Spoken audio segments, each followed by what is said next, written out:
What's up, everybody? It's CMP with Craftmaster Productions and Studio12Tutorials.com. Don't forget to stop by Studio One Tutorials. Pick up your premium membership for all the sauce. It is 50 cents a day. And don't forget to stop by CMPKits.com. Pick up plug and play MIDI 808s, 25 MIDI files in the style of all of the Billboard chart topping hits.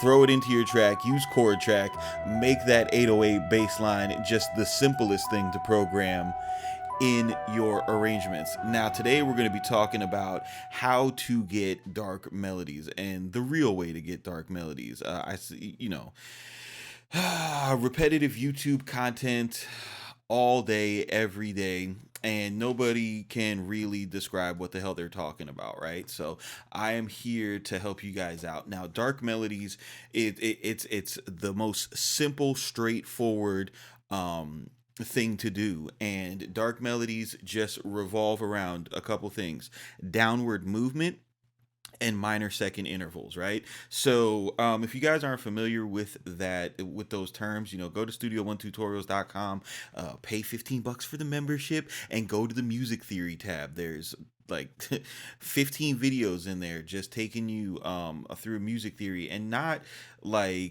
just like, oh, circle of fifths bullshit. Like, I'm talking about how to use the music theory on the piano roll, not how to use the music theory on a guitar. Okay, so here's the thing, right?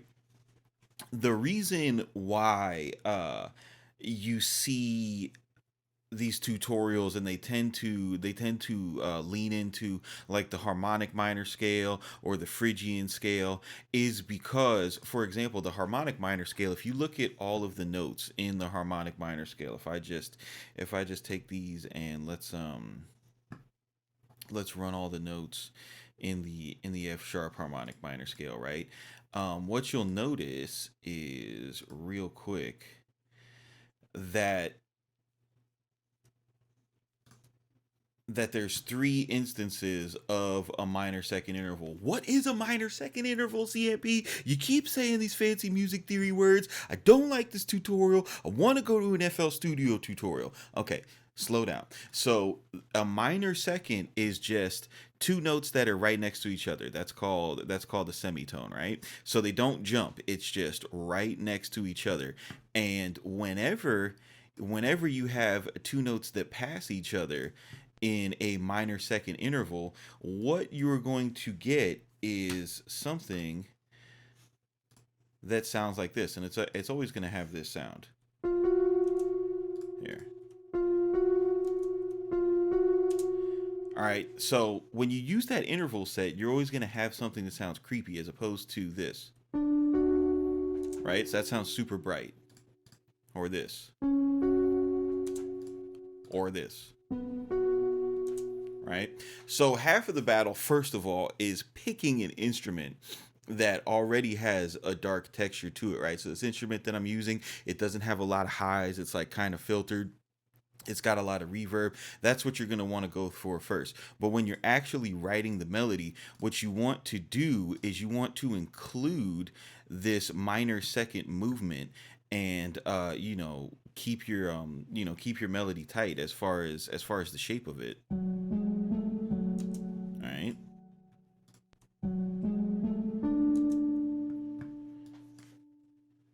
So let's look at a couple things right now. I want to delete all these, right? I'm telling you, it's really as simple as that. The reason why everybody else's tutorial is longer is because they're taking forever to explain something that's really simple, man. So here you go. All right, so you got this guy, and then you could do a jump, and then if you finish that jump out with a minor second, watch. Now watch if I didn't use a minor second, if I used like a whole tone spacing. It doesn't have the same tension. The darkness comes from the actual tension of the movement. The other thing that you can do, the other thing that you want to do, and again, the scale doesn't matter. You just have to leverage on that minor second. The other thing you want to keep in mind is that you don't always have to start on the one when you're doing this, right?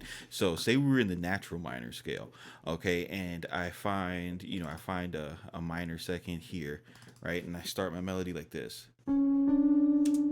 Okay. The next thing that you could do is use downward movement. So do something like this.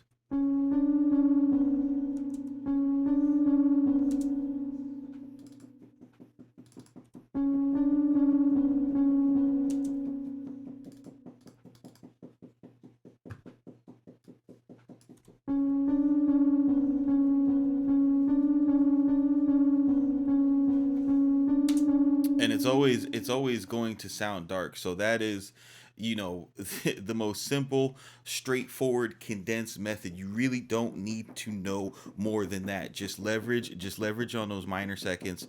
You don't always have to start on the one, but as long as they are included in the melody and you pick a darker sounding instrument, you're always going to have a dark melody. So this is CMP with Craftmaster Productions, studio1tutorials.com. You guys keep it simple, don't be basic, and we will see you on the next one, fam.